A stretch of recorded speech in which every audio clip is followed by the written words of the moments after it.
Hi everyone, welcome to HN अध्ययन। काफी सारे स्टूडेंट्स का ना ये क्वेरी बन रही है कि यूजीसी नेट की कट ऑफ क्या होगी, इस साल की यूजीसी नेट की कट ऑफ क्या होगी। तो जैसे कि आप सभी को पता है, यूजीसी नेट हो या कोई भी असिस्टेंट प्रोफेसर का एग्जाम हो, आप सभी को ये पता होना चाहिए कि कट ऑफ हमेशा डिफिकल्टी लेवल के बेसिस पे ही होता है।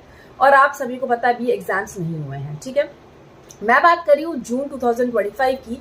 अगर आप प्रिपेयर कर रहे हैं यूजीसी नेट जून 2025 के लिए, तो आप सभी को ये जानना बहुत ज्यादा जरूरी है कि भाई कट ऑफ हमेशा एनालाइज की जाती है डिफिकल्टी लेवल के बेसिस पे, ठीक है। अब जैसा आपका एग्जाम होगा उसके बेसिस पे ही रिजल्ट आएगा और कट ऑफ बनेगी, और जैसे स्टूडेंट्स ने अटेम्प्ट किया है क्वेश्चंस को उसके बेसिस पे ही कट ऑफ बनती है। तीन कैटेगरीज होती है। सबसे पहला होता है junior research fellowship, that is JRF, जो जिसमें आपको फेलोशिप मिलती है पीएचडी करने के लिए गवर्नमेंट के द्वारा, ठीक है। उसमें अगर मैं देखूं तो 1% कैंडिडेट्स को ही सिलेक्ट किया जाता है।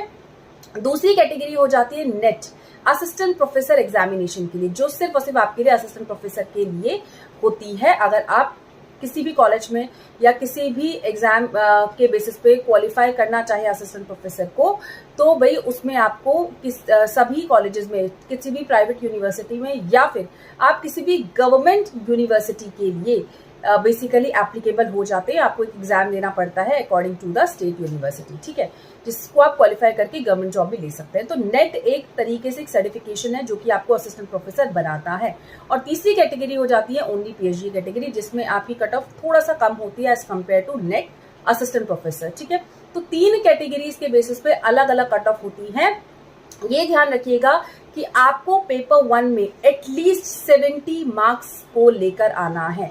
आउट ऑफ 100 आप सभी को 70 मार्क्स लेकर आने हैं, 70 to 75 मार्क्स, सो दैट आप सभी सेफ हो जाएं। और साथ ही साथ ये ध्यान रखिएगा पेपर 2 में भी आप सभी को एटलीस्ट 160 मार्क्स लेकर आने हैं आउट ऑफ 200, ठीक है। तो आप सभी को ये चीज ध्यान में रखनी होगी, पेपर 1 एंड पेपर 2 दोनों को ही साथ में लेके चलिएगा, अदरवाइज जेआरएफ से आप थोड़ा सा पीछे हो जाएंगे। तो ध्यान रखिएगा, जेआरएफ अगर चाहते हैं तो अच्छा स्कोर करना है, कट ऑफ के ऊपर ध्यान ना दे, मेहनत करते रहें। धन्यवाद।